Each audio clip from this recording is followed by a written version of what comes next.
हिंदू मुसलमान हो गया तो उसमें बहुत घाटा होगा हिना साहब को, क्योंकि उधर राजद के अलग उम्मीदवार खड़े हैं तो वो भी उस वोट के दावेदार हैं। तो वो डिवीजन ना हो, वो भाव पैदा ना हो, इसलिए उन्होंने ये नया अवतार धारण किया है। एमवाई समीकरण तो राजद का रहा है, लेकिन हिना साहब हैं तो एम समीकरण तो जाहिर है कि उनके साथ रहेगा। हाँ रहेगा, उनके साथ रहेगा, मगर देखिए वहाँ जो अवध बिहारी चौधरी हैं वो पुराने नेता हैं और उन पे कोई आरोप नहीं है। यादव जाति से हैं तो यादव वोट उनको रहेगा ही। बिल्कुल। उसके अलावे चूंकि वो राजद के उम्मीदवार हैं तो मुस्लिम वोट भी उनके साथ कुछ जुड़ेगा, कुछ टूटेगा जरूर, हिना साहब के नाम पर जाएगा कुछ उधर, मगर इनके साथ भी वो वोट जुटेगा। जदयू उम्मीदवार के पक्ष में फॉरवर्ड क्लास जाता है या हिना साहब या राजद के साथ जाता है, राजद के साथ भी जा सकता है, क्योंकि हिना साहब को फॉरवर्ड नहीं ये करेगा कि उसको वोट करें। मुन्ना शुक्ला कितना बड़ा कमाल कर पाएंगे वैशाली में, पहले भी लड़े हुए हैं। देखिए मुन्ना शुक्ला वहाँ से चुनाव लड़ते रहे हैं, वहाँ लड़े भी हैं। आप जब लालगंज के इलाके में और कुछ उधर चले गए तो मुजफ्फरपुर में उनका है, लेकिन वैशाली में इस बार उनकी लड़ाई आसान नहीं होगी। इसीलिए हम कह रहे हैं कि आप देखिए कि राजपूत रमा सिंह और भूमिहार में मैंने टकराव होगा। बीना देवी राजपूत, दिनेश सिंह कद्दावर आदमी, बीना देवी के जो हस्बैंड हैं वो भूमिहार वोटरों में उनकी पैठ अच्छी है, तो मुन्ना शुक्ला को वो चैलेंज कर सकते हैं। माने बीना देवी और उनके हस्बैंड जो हैं वो उस इलाके में उनकी है, तो मुन्ना शुक्ला को एक मुश्किल होगी। रमा सिंह के आने के बाद मुन्ना शुक्ला कम, मतलब बीना देवी मजबूत होते दिखाई दे रही हैं वैशाली में। बीना देवी को फायदा हो गया रमा सिंह के जाने से। और चिराग पासवान को हाजीपुर में कितना फायदा होगा? हाजीपुर में फायदा होगा क्योंकि रमा सिंह तो वहीं के रहने वाले महानार के हैं। नमस्कार, आप लाइव बिहार देख रहे हैं। मैं हूं राजमोहन तिवारी। एक बार फिर से आप सभी का स्वागत है हमारे खास प्रोग्राम खबरों से खबरदार में। देखिए, नामांकन के दौर में आज का दिन भी बिहार की राजनीति के लिए काफी महत्वपूर्ण रहा। आज तेजस्वी यादव सुबह से ही लगातार अपने प्रत्याशियों के नामांकन जनसभा में पहुंचे। सबसे पहले सिवान में उन्होंने अवध बिहारी चौधरी के लिए वोट मांगा। हालांकि आज सिवान में ही हिना साहब ने भी निर्दलीय पर्चा भरा। तेजस्वी यादव खुलकर हिना साहब पर कुछ नहीं बोले, लेकिन वहां पर अवध बिहारी चौधरी को जिताने की अपील की। इसके बाद वो मधुबनी पहुंचे, जहां पर अली अशरफ फातमी पूर्व केंद्रीय मंत्री के नामांकन में मौजूद रहे, और उसके बाद वो सीतामढ़ी में भी गए, जहां पर उनके प्रत्याशी अर्जुन राय के पक्ष में उन्होंने जनता को गोलबंद करने की कोशिश की। लेकिन देखिए, बिहार में 40 लोकसभा सीटों की लड़ाई है। सिवान भी सबसे हॉट सीट में से एक है, लेकिन आज राजद को बड़ा झटका भी लगा है, क्योंकि पूर्व सांसद रमाकिशोर सिंह ने पार्टी छोड़ दी है। आपको बता दें कि रमाकिशोर सिंह की पत्नी वीना सिंह महानार से राजद की विधायक हैं। इस बार के लोकसभा चुनाव में रमाकिशोर सिंह खुद शिवहर या वैशाली से लोकसभा चुनाव लड़ने की उम्मीद लगाए बैठे थे, लेकिन राजद से उन्हें टिकट नहीं मिला।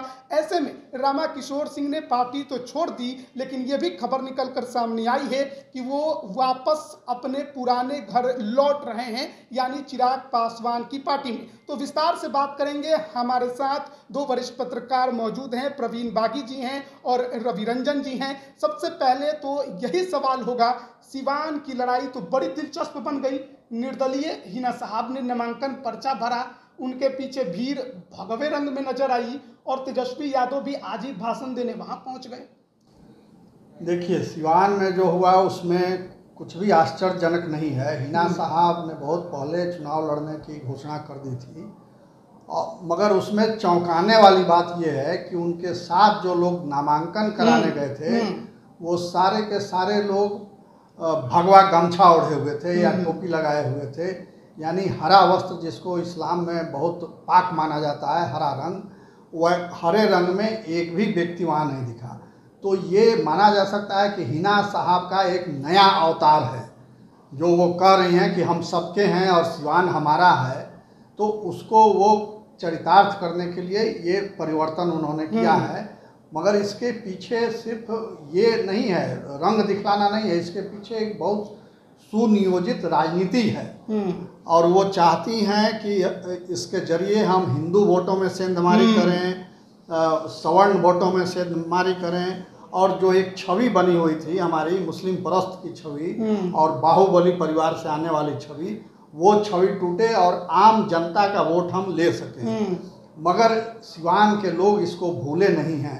शहाबुद्दीन का जो भय और आतंक झेला है वहाँ के लोगों ने, चंदा बाबू आज भी गवाह हैं, जो सिवान में अब तो शायद वो नहीं हैं, मगर उनका परिवार आज भी गवाह है और सिवान के लोग गवाह हैं कि किस तरह से तेजाब से नहला के उनके बच्चों को मारा गया था और कहीं उनको ठौर ठिकाना नहीं मिलता था। यहाँ तक कि उनके रिश्तेदार भी शहाबुद्दीन के डर से अपने यहाँ रखने को तैयार नहीं होते थे, मगर वो अकेला शख्स लड़ते रहा और अंत में शहाबुद्दीन को सजा दिलवाया।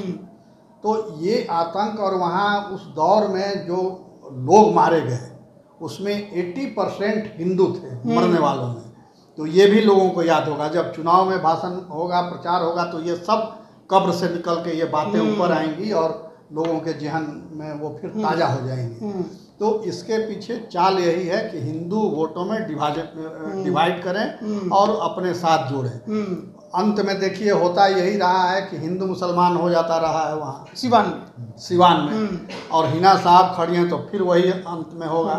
तो वो ना हो, हिंदू मुसलमान हो गया तो उसमें बहुत घाटा होगा हिना साहब को, क्योंकि उधर राजद के अलग उम्मीदवार खड़े हैं तो वो भी उस वोट के दावेदार हैं।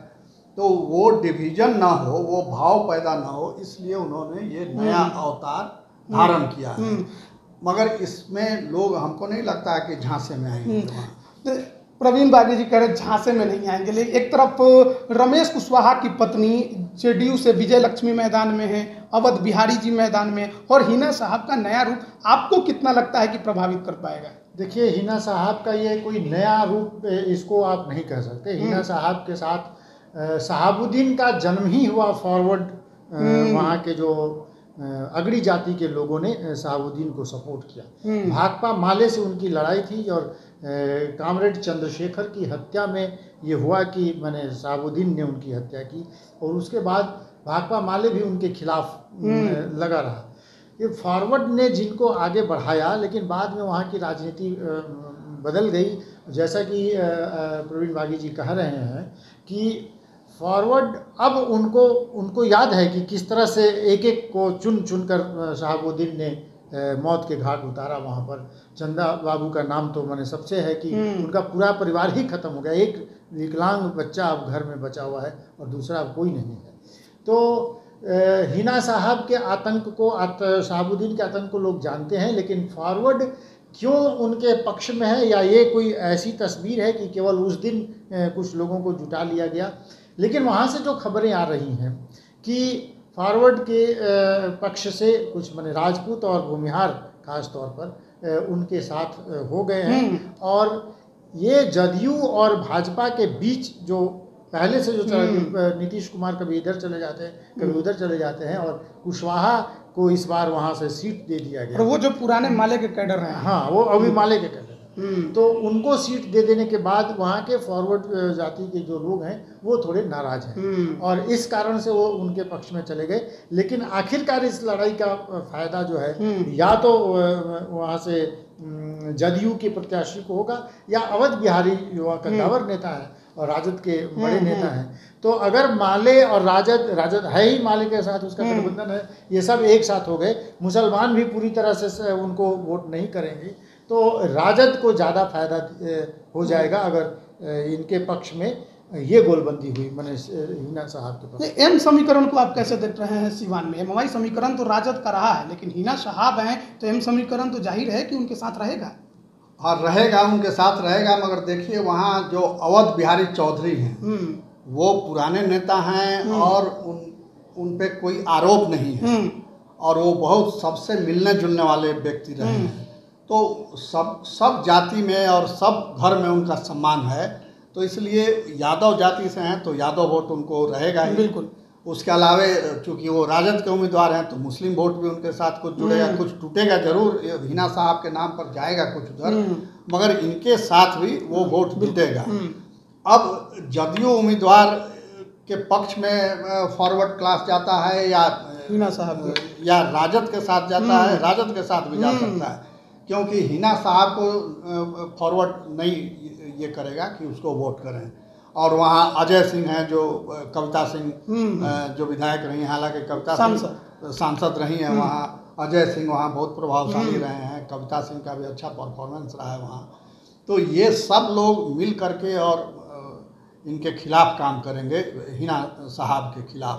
तो वो वोट तो जदयू को जाएगा, तो जदयू को जाएगा। और जो ओम प्रकाश यादव थे बीजेपी हाँ, जिन्होंने पहली बार शहाबुद्दीन का कुफ्र वहाँ तोड़ा था और निर्दलीय चुनाव में उनको पराजित किया था, तो फिर भाजपा में शामिल हुए। तो उनको वो लड़ना चाह रहे थे, टिकट नहीं मिला, तो बात चल रही थी कि निर्दलीय लड़ेंगे, मगर उन्होंने घोषणा कर दी है कि वो निर्दलीय नहीं लड़ेंगे। तो नहीं लड़ेंगे तो वो भी एनडीए के स्वाभाविक रूप से एनडीए के साथ रहेंगे। तो इसलिए एनडीए वहाँ अपर हैंड में रहेगा, दूसरे नंबर पर राजद रहेगा, और हिना साहब हमको लगता है कि तीसरे नंबर पर चले जाएंगे। बहुत नेता हैं बिहार के जो हिना साहब को समर्थन देने का ऐलान कर रहे हैं। पूर्णिया के पप्पू यादव हो गए, एक भूमिहार नेता है आशुतोष कुमार, और ओवैसी की पार्टी ने भी समर्थन की बात कही है। थोड़ा बहुत भी प्रभाव पड़ेगा? पप्पू यादव को यही गलतफहमी हो गई थी कि वो पूरे बिहार के नेता हैं और इसीलिए पटना से चुनाव लड़ गए थे विधानसभा। क्या स्थिति हुई थी वो समझ गए और फिर लौट के जाना पड़ा पूर्णिया।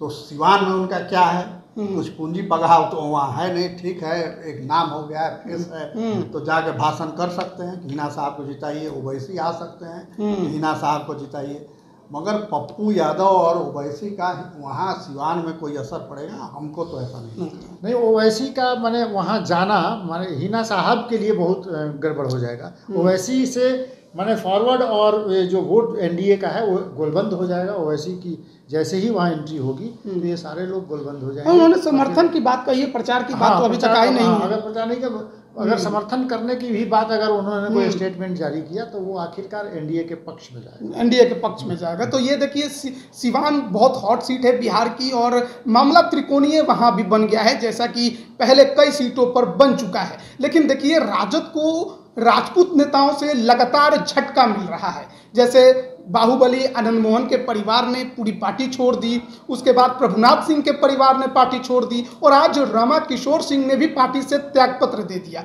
अब ऐसे में वैशाली शिवहर की लड़ाई तो हम लोग देख रहे थे कि टिकट की उम्मीद में थे, लेकिन उनके पार्टी छोड़ने से कितना असर पड़ेगा, वो भी लोकसभा चुनाव के बीच में? देखिए, आनंद मोहन ने पार्टी छोड़ी तो वो किसी नाराजगी में नहीं छोड़ी, उन्होंने अपने व्यक्तिगत कारणों से छोड़ी। चूँकि नीतीश कुमार का उन पर एहसान था कि उन्होंने कानून में बदलाव करके उनको रिहा कराया, जेल से बाहर लाया, तो वो ऑब्लाइज फील कर रहे थे, इसलिए उनके एहसान का बदला चुकाने के लिए वो एनडीए के साथ आ गए, जदयू में आ गए। लेकिन ठाकुर का कुआं का बवाल तो हुआ ही था। बवाल नहीं हुआ था, मगर उस समय जब हुआ था तब उनके तीखे तेवर देखने को मिले थे राजद में रहते हुए भी। तो वो फिर आ गए इधर, और वैसे भी मन मिजाज से वो एनडीए के ही हैं। वो ठीक है कि उधर चले गए थे, क्योंकि बेटा विधायक भी है वहीं। हाँ, पुत्र को कहीं से टिकट नहीं मिला था, वहाँ से मिल गया, जीत के चला आया, तो एक उधर जुड़ाव हो गया था। और दूसरा कि रमा सिंह, तो रमा सिंह भी राजनीतिक यायावर हैं, वो घूमते रहते हैं कभी इधर कभी उधर। ऐसे कई एक नेता हैं बिहार में जो राजनीति यायावरी करते रहते हैं। तो टिकट यहाँ नहीं मिला तो वहाँ, तो ये आप पिछले पूरे 5 साल में देख लीजिए तो रमा सिंह की क्या सक्रियता थी राजद में। राजद में अगर वो थे तो राजद में कोई सक्रियता उनकी पत्नी महानार से विधायक हैं, विधायक राजद की, बिल्कुल, मगर उनकी सक्रियता क्या थी? अगर वो राजद के नेता है तो पार्टी में एक्टिविटी कुछ होनी चाहिए ना, अपना अलग चला रहे थे। हाँ, तो समानांतर चला रहे थे, तो पार्टी ने उनको टिकट नहीं दिया। तो वो अब पहले तो आश्वासन मिल गया तो बेचारे गफलत में रह गए, नहीं तो पहले से अगर क्लियर हो जाता तो कहीं दूसरे जगह से ले लेते टिकट वो।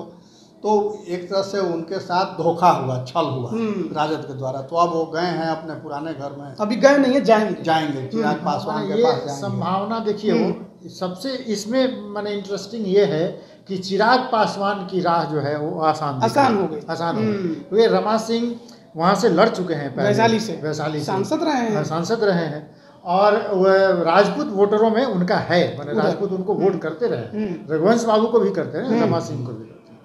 तो राजपूत मतदाता अगर रमा सिंह के कहने पर अगर गोलबंद हुआ तो बीना देवी जो वहाँ से खड़ी हैं, चिराग पासवान के टिकट पर वहाँ से लड़ रही हैं, तो उनके पक्ष में ये अगर रमा सिंह घूम गए तो वीणा देवी के पक्ष में हो जाएगा। हालांकि वो एक भूमिहार और एक राजपूत लड़ाई हो जाएगी, माने दोनों एक दूसरे के उसमें होंगे कि नहीं होंगे ये देखना होगा। मुन्ना शुक्ला को भी मुश्किल उठानी पड़ेगी अगर रमा सिंह घूमने लगे इनके पक्ष में।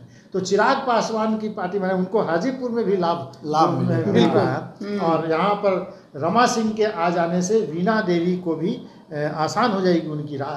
तो कुल मिला के हम कह सकते हैं कि चिराग पासवान की राह आसान, एक तीर से दो शिकार। हाँ हो जाए।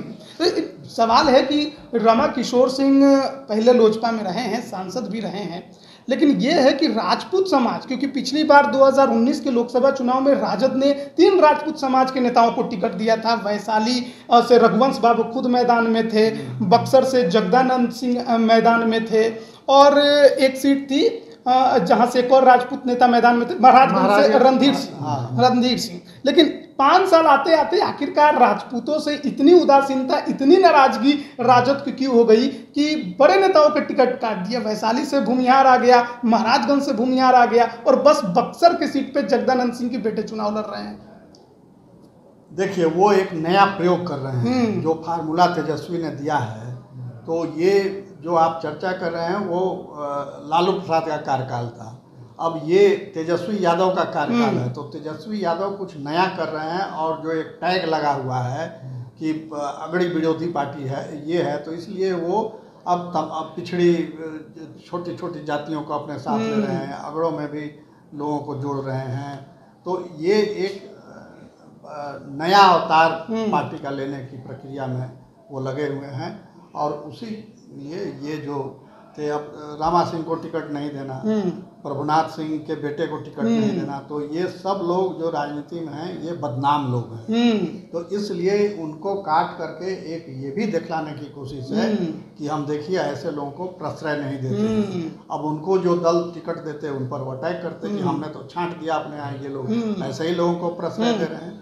तो ये एक रणनीतिक तरीका उनका था कि अपने को पाक साफ दिखलाना, क्योंकि ऐसे ही उन पर कई तरह के आरोप लगते रहते हैं उस परिवार पर, तो उससे बचने की ये कोशिश है। पिछला बार कुशवाहा को भी टिकट नहीं दिया था, इस बार तो इतने दे दिए। बिल्कुल नहीं। एक और सवाल है कि बात केवल वैशाली की और रमा सिंह की नहीं है, बात यह है कि राजपूतों से देह छुड़ाया उन्होंने तो भूमिहारों के पास गए। दोनों सीट पर राजपूत का टिकट कटा, दोनों सीट पर भूमिहार को ही टिकट मिला है, जो कि एनडीए का कोर वोटर है। तो इस प्रयोग में क्या एनडीए के वोटरों को साधने की कोशिश है, भूमिहारों को साधने की कोशिश है?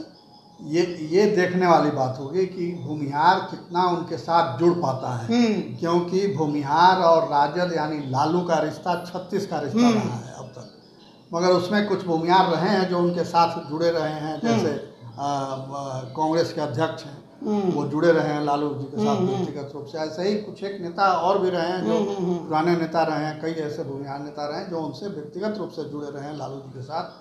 तो अब तेजस्वी अपने साथ उस समाज को जोड़ना चाहते हैं और थोड़ा दायरा बढ़ाना चाहते हैं, तो इसलिए राजपूत को किनारे करके भूमिहार को अपने नज़दीकी खाने में उन्होंने किया है। मुन्ना शुक्ला कितना बड़ा कमाल कर पाएंगे वैशाली में, पहले भी लड़े हुए हैं।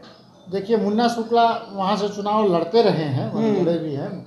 मुन्ना शुक्ला, अब हम ये कह रहे थे कि भूमिहार मतदाताओं को आकर्षित करने के लिए लालू प्रसाद यादव, तेजस्वी यादव ही खाली वो नहीं है, उतावले नहीं है, भूमिहार भी भारतीय जनता पार्टी का जो कलेवर चेंज हो रहा है, भारतीय जनता पार्टी में जैसे सम्राट चौधरी, उपेंद्र कुशवाहा और इस तरह से लोगों को जो तरजीह मिल रही है, तो भूमिहार भी अपने आप को चाहता है कि एक नया माने वो एक मंच पर वो उनकी हो, मतलब राजनीतिक कद बढ़ाने की कोशिश है। अब जाति गणना होने के बाद भूमिहारों की मैंने संख्या होगी, ये सबसे गरीब हैं और सबसे कम हैं, तो ये जो है अपना राजनीतिक अस्तित्व बचाने के लिए भी भूमिहार अपनी एक राह देख रहा है कि अब भारतीय जनता पार्टी में उतनी तरजीह नहीं मिल रही है, तो एक राजद की तरफ जाने का उनका ये भी है। मुन्ना शुक्ला वहाँ से, मुन्ना शुक्ला भी बदनाम व्यक्ति रहे हैं, मैंने बुटकुन शुक्ला, छोटू शुक्ला, उस जमाने से ये लोग अपराधियों के उसमें रहे हैं। और मुन्ना शुक्ला का उतना बड़ा कद, माने आप जब लालगंज के इलाके में और कुछ उधर चले गए तो मुजफ्फरपुर में उनका है, लेकिन वैशाली में इस बार उनकी लड़ाई आसान नहीं होगी। इसीलिए हम कह रहे हैं कि आप देखिए कि राजपूत रमा सिंह और भूमिहार में मैंने टकराव होगा। बीना देवी भी राजपूत, दिनेश सिंह का दवर आदमी, बीना देवी के जो हस्बैंड हैं वो राजपूत वोटरों में उनकी पैठ है, ये भूमिहार वोटरों में उनकी पैठ अच्छी है। तो मुन्ना शुक्ला को वो चैलेंज कर सकते हैं, माने बीना देवी और उनके हस्बैंड जो हैं वो उस इलाके में उनकी है, तो मुन्ना शुक्ला को एक मुश्किल होगी। रमा सिंह के आने के बाद मुन्ना शुक्ला कम, मतलब बीना देवी मजबूत होते दिखाई दे रही हैं वैशाली में। बीना देवी को फायदा हो गया रमा सिंह के जाने से। और चिराग पासवान को हाजीपुर में कितना फायदा होगा?